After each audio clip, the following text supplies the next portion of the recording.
Hello, ladies and gentlemen, and welcome to this. This is LK Books WWE, where I'm going to be booking this past week's edition of Monday Night Raw and this past week's edition of SmackDown Live. And then I'm going to let you guys decide which one's better. Vince McMahon books WWE or LK books WWE. I'll be very disappointed if I see Vinnie Mac because remember what happened on Raw. It's very difficult, isn't it? It's now a Sunday. It's very difficult to remember what happened on Monday Night Raw. Same with SmackDown Live.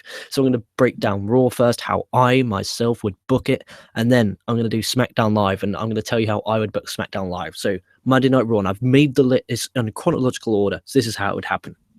And first of all, I know it's the Halloween.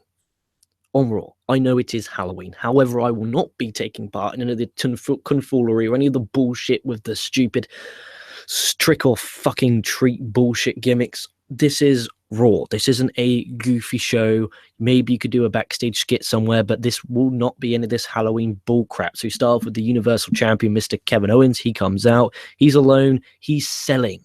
He is limping because 24 hours prior, he was involved in a Hell in a Cell match where he got put through 2 fucking tables. I hated Rusev not doing it. I hated Rollins not doing it.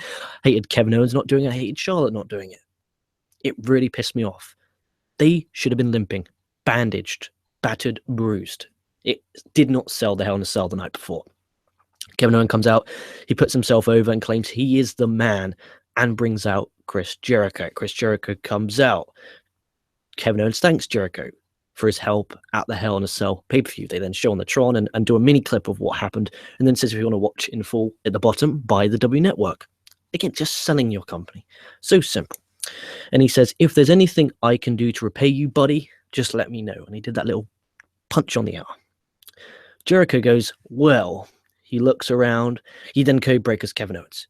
Out of nowhere, just code-breakers and the crowd are loud. Y2J, Y2J. This is awesome. This is awesome. Fuck off. Jericho says, first, you were and are on the list. Secondly, I want it. And the camera slowly but surely comes down to the Universal Championship. Jericho leaves the ring. Stephanie McMahon music hits. She walks out. Steph says, Jericho, if you want that Universal Championship, you have to earn it. If you beat Rusev in tonight's main event, you will get it. If you lose, that list you have will be broken. Gone. Deleted. Delete. Gone. Bye. Boom. Opening promo. Jericho babyface. Owens heel. Main event of tonight's show booked. It's simple. This is simple. It does not take a brain scientist to write a good professional wrestling show. We're in the office. We have Mick Foley. Rusev walks in. He's complaining about, I'm facing Jericho tonight. Obviously, imagine this in a Russian accent. Jericho's got something on the line. He could get a Universal Championship match. Why is there nothing on the line for me? Foley says, Rusev, if you win tonight, you will get to pick the stipulation for your United States Championship match, which I've booked next week on Raw. Is that enough insight for you? Have a nice day. Rusev walks out a very happy Russian. Opening match, Cedric Alexander versus Tony Nese. Cedric obviously gets the win here because you guys know I'm a huge Cedric Alexander mark. He gets one after 10 minutes, celebrates by pointing around his waist, signifying he is after the Cruiserweight Championship and signifying he wants the Cruiserweight Championship. Then we go to our second match of the evening, straight onto it. We have Neville versus Curtis Axel. Neville is on his way, walking to the ring. When Kevin Owens, comes through the crowd, attacks Neville, powerbombs Neville on the apron. Kevin Owens is pissed. He's PO'd. He grabs the mic. He gets into the ring. He says, screw a match with Rusev. I want Jericho, and I want him tonight. Foley comes out. Foley says there has already been a contract signed between Chris Jericho and Rusev, and there's nothing I can do. But he says he won't cause carnage. So tonight, Kevin Owens, you have the night off. Take the night off. You earned it. Kevin Owens says, I don't want a night off. I want Chris Jericho, and I want his ass right now. Foley says, if you won't take the night off, and I've offered you that, you will be in a match against the man you just took out Neville, and that will be the new main event of Monday Night Raw. Boom. Chaos ensuring, chaotic. You're getting Neville over, he's in a main event. Oh, damn. Then we have Bayley. She's in a squash match against a local talent. Just give her TV time, something to do, a win, just until Mania. Just, I want to distance her and just try and get out of the Dana Brooke bullshit.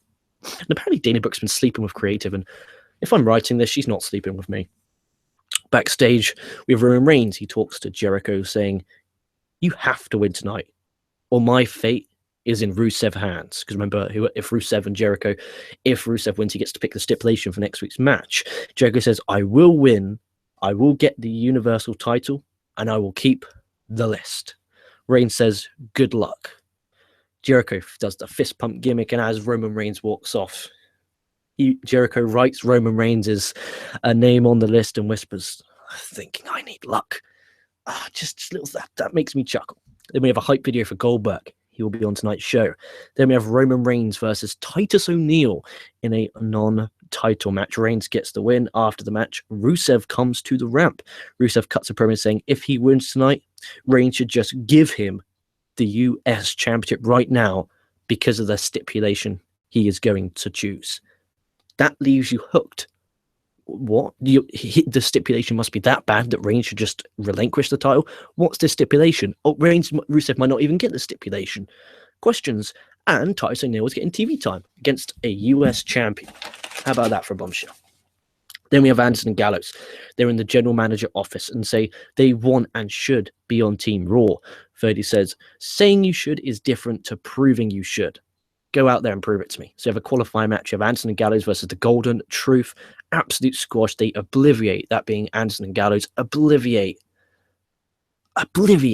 Golden Truth. Destruction of a poor soul. Unbelievable. Then we have Goldberg. Bill Goldberg. He comes out. Goldberg cuts a promo hyping the Survivor Series event and says that it will be his last ever match, officially announcing that will be his retirement match. Paul Heyman interrupts, says he didn't have to tell the audience that this will be your last match. They already know it's your last match because you're facing Brock freaking Lesnar. And the saddest thing is, it will be the last time you're seen in public. Goldberg then snaps and spears Heyman, much like they did on Monday Night Raw. I really did like that. Goldberg gets in Heyman's face on the mat and says, if Brock doesn't take me seriously, it will be his last match too. You don't want Goldberg having a really long monologue. You want him to just... Dude, isn't that loud? That is loud a noise out there. It's fucking freezing in here. I got myself a lovely cup of tea beverage.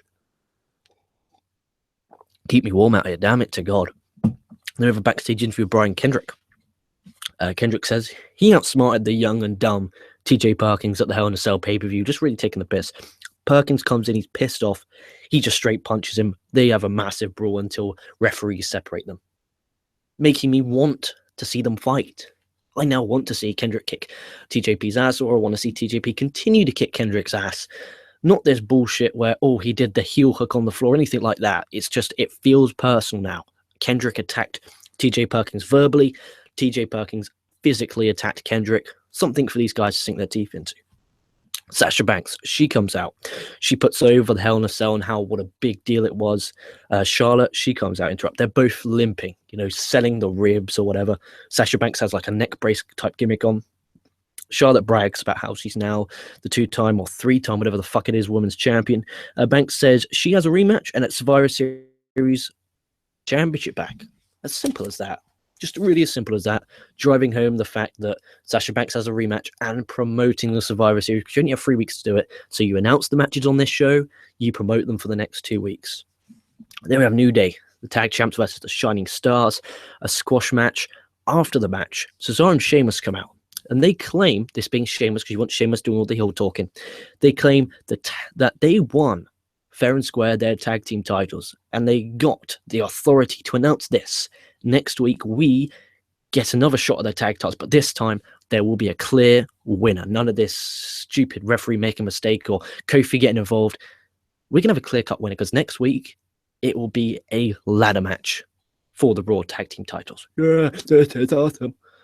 Then we have Jericho versus Rusev. Remember, if Rusev wins, he gets to pick the stipulation against Roman Reigns for his United States Championship match next week, and the list gets destroyed. If Jericho wins, he gets the Universal Championship. The match goes about 15 minutes. Owens walks on the ramp and goes to distract Jericho, but Neville comes out. He comes out and he brawls with Kevin Owens all the way to the back, because remember, Kevin Owens took Neville out earlier. Jericho then rolls up Rusev, gets the win. He quickly rolls out of the ring. Rusev gets up, and then as he turns around, Reigns hits a spear on Rusev, just hits him with it. Promoting Rusev and Reigns for next week, Jericho gets a win, plus the match he wants for the Universal Championship, and Neville versus Kevin Owens is promoted for the main event. Protected Rusev because he only took a roll-up, not a clear loss. The fact Vince isn't paying me for this is a damn joke. Backstage, the brawl continues, because I hate this. So they brawl to the back. Normally on WWE programming, on a lot of programming, this isn't just a dig at WWE, this is all over the world. When they brawl, back in the Attitude Era and the Ruthless Aggression Era, the camera would follow them to the back as they brawled. I want that here. So they follow him with Neville and Kevin Owens until security comes out and splits them up. Seth Rollins, he tells Foley he wants to be on Team Raw. Foley says, Rollins is in, he's the man, and you have the night off to recover. Again, putting over the cell, having to have the night off because you're that battered and bruised from the cell. Then we have our main event, Kevin Owens versus Neville. During Neville's entrance, Kevin Owens just attacks him from behind. Kevin Owens goes to powerbomb on the apron until Jericho comes out. They start brawling. Foley shouts at them to stop. Stop, stop, I demand you to stop. They don't stop.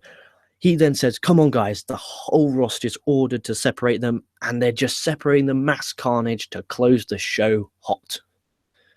Unbelievable. Unbelievable. So you got Neville now involved. You got Jericho, you got Rollins, you got Kevin Owens. You're promoting Survivor Series tag matches. You're promoting Goldberg versus Brock. You're promoting Sasha versus Charlotte. You're promoting the tag title match for next week. Again, promoting next week. It's all about promotions. That's what it's all about. Promoting. Unbelievable. Whew, hope you enjoyed that. Now time for SmackDown Live, baby.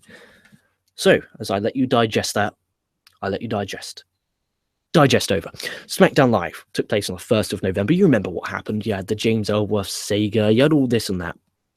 This is how I book it. So this is to kick off SmackDown. If Dean Ambrose comes out, he is pissed off because Ellsworth cost him the match and a world championship opportunity. Not on SmackDown, he came out and just hugged and sucked James Ellsworth's cock. Brian comes out. Brian tells Dean he can't reverse the decision, but what he can do is give him an opportunity, because tonight is Dean Ambrose versus the winner of the next Fatal 4-Way match to determine the #1 contender for the WWE World Heavyweight Championship. You're promoting a Fatal 4-Way. You're promoting the fact that Dean Ambrose is pissed off at James Ellsworth. And you have Daniel Bryan as the authority figure, and you now know that. So, our Fatal 4-Way to determine the #1 contender to determine the person who'll face Dean Ambrose in the main event for the #1 contendership for the world title. You have Apollo Crews versus Baron Corbin versus Luke Harper versus The Miz. The match goes 10 minutes. Baron Corbin hits the end of days on Apollo Crews. Miz comes in, pushes Corbin out of the ring. 1, 2, 3. Miz wins, gets out of dodge, continuing this chicken shit heel. Boom. Miz versus Dean Ambrose announced for the main event of this show. Ooh. Then we have backstage. You have Daniel Bryan telling Ellsworth he needs to go to the ring. Ellsworth is apologizing, saying he wants to go. He's got his bag saying, I want to go. I don't want Ambrose killing me. You saw how annoyed he was out there. Bryan says, no. You go to the ring and you apologize for what you did. Again, making him feel bad, because he should feel bad. Okay, so we have backstage. Bray is rocking on his chair back and forth. And then Luke Harper and Randy Orton walk in. Bray cuts his cryptic promo saying everyone and anyone will join the Wyatt family. Orton says, if you can't beat them, join them. Again, repeating what he said last week, nothing else. Do you know why? There's still questions. Why is Randy Orton doing that? Yeah. Then we have the Usos versus the Hype Bros.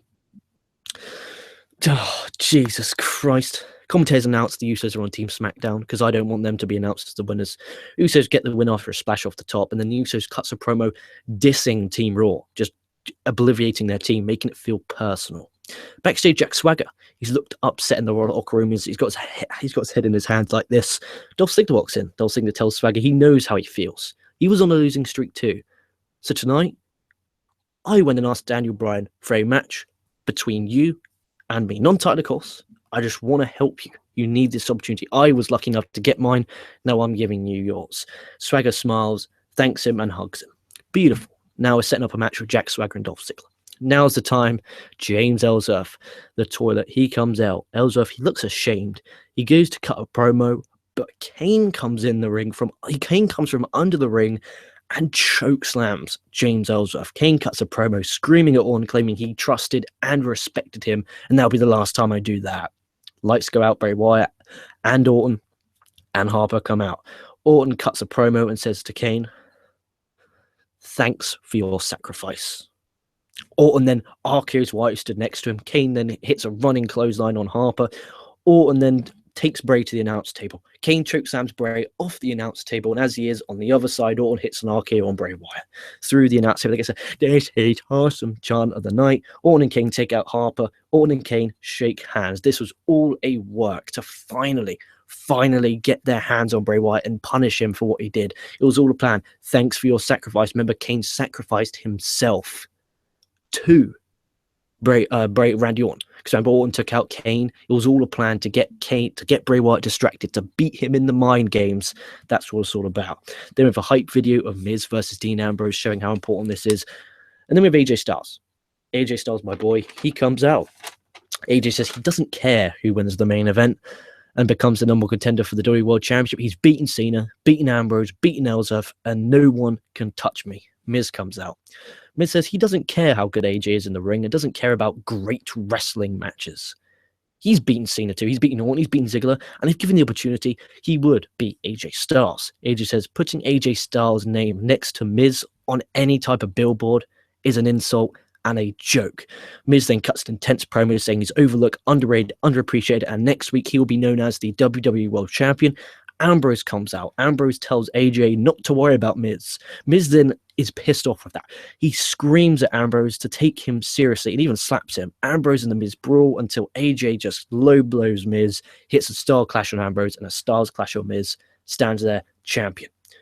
Dolph Ziggler, the Intercontinental Champion, versus Jack Swagger, non-title match. I want to give these guys time because I think they would have an absolute cracking match. 10 minutes. The match ends when Swagger gets a surprise win with a roll-up. Remember that surprise win with the roll-up. Swagger celebrates. Ziggler, remember who gave him this match, offers a handshake. Swagger handshakes, but then punches Ziggler right in the face. He then beats on Ziggler until the referees come out to stop him. Backstage, again, following up. It's important to follow up. Backstage, Brian's running and asks Swagger why. Why did you do that? Swagger says, I didn't want to do that, but I had to make a statement. If not, people will just say, oh, you got a fluke win. It was a fluke win. Brian says he understands that because it makes sense. And even though I don't condone what you did, you still did beat the Intercontinental Champion. And next week, you will get an Intercontinental Championship match. But promise me to God, Jack Swagger, you never do that again. Swagger agrees and shakes hands. And then you still got a babyface Jack Swagger and a babyface Ziggler. But Ziggler could be the heel, turn out to be the heel. Because I want to turn Ziggler heel on this. Then your main event, Dean Ambrose versus The Miz, and the number one contendership for the WWE World title. Because remember, Miz won the 4-way earlier on in the night. Match goes about 15 minutes. Miz is on the floor. And then through the crowd, Ellsworth super kicks The Miz. DQ again. Ellsworth looks Ambrose in the eye, sticks his tongue out and runs. And Ambrose is chasing after him. Miz then gets back up. He celebrates in the ring. AJ Styles music comes on. AJ comes out, stare down with AJ and The Miz. Brian comes out and says that World Championship match will take place next week. Miz and AJ get more in each other's faces, and AJ holds up the WWE World Championship to close the show. Holy moly, Jody, guys. I hope you enjoyed that, and I hope that you guys thought that my shows were better than Vince McMahon's shows. A lot of time and effort were taking place. I call that a lie, actually. But as I just get up some live comments. I don't know if we have any live comments. 2 likes, 0 dislikes. Thank you, gentlemen. Or ladies or females. We have no live comments, and I expect that because I'm expecting you to rewind and watch all the way from the start. So looking forward to reading and replying to every single comment that's in the comment section after this show. I want to thank you guys for watching me and coming on this journey with me, and I hope you enjoyed the way how I booked this past week's edition of Monday Night Raw and SmackDown Live. I'll be back tomorrow with my partner in crime, Sammy. We're going to be doing a Monday Night Raw review live after the show happens. So stick around, hit the subscribe button, hit that notification button, and be right here on this channel for that Monday Night Raw review. Go back and look in the archives. For the past 2 days, I've uploaded a AAA review. I've uploaded a Shine 38 review. I've uploaded a I just did an LK Live, which will be a daily show where I go 30 minutes dissecting the news and rumors of the day's pro wrestling, as well as answer questions from you guys, the lovely and beloved internet infantry. Also, I've uploaded so much crap. Well, it's not crap. It's not crap. It's collectibles, Jackie. Sorry, that's from a Friday night dinner reference. 2 people in the world got that. But there is so much content, so please check it out. I'm now full-time back with this channel after I talked about on LK Live a massive fuck up with a VIP, and it wasn't my fault. It was the stupid Podbean service and the service itself. It sucked. I'm back here on this channel. Me and Sammy also, we have our own video network where we just discuss wrestling news, make videos for wrestling news, and we're going to talk about other stuff like sports. Like you did a World Series review. I'm going to be talking about some TV shows, review some TV shows, just to mix it up instead of just reviewing pro wrestling. I'm looking forward to bringing you guys just the complete best coverage all around the world of professional wrestling. And here's the new structure for you. So Monday you get your Raw review and your LK Live, which you get every day. Tuesday, LK Live and a SmackDown review. Wednesday, LK Live, NXT review. And this week I'm joining, well, Wrestle Talk SOS is coming over here. Well, not over here. They'll be on the show with me as we review New Japan Pro Wrestling Power Struggle. Thursday is Lucha Day, and it'll be a CMLL review and a Lucha Underground review. Friday, Ring of Honor, TNA. Saturday, day off. Sunday, LK Live and LK Book. So that's your schedule, that's your structure. I want to condemn you guys and thank you for watching this show. I want to thank you for supporting this channel. This channel is going to do nothing but grow, so stick along with the ride. I want to thank each and every one of you for watching this show. I hope you enjoyed the way how I book the shows. Mate, I want to hear how you guys would book the shows. Put in the comments below, hit the like button, hit that subscribe button, hit it hard on your phone or laptop. That being said, leave a like, comment, subscribe, KocoSports.net, buy Dave Koco's books from Amazon.co.uk or .com. Stay safe, stay well from your boy LK. I'll be catching your asses down the line.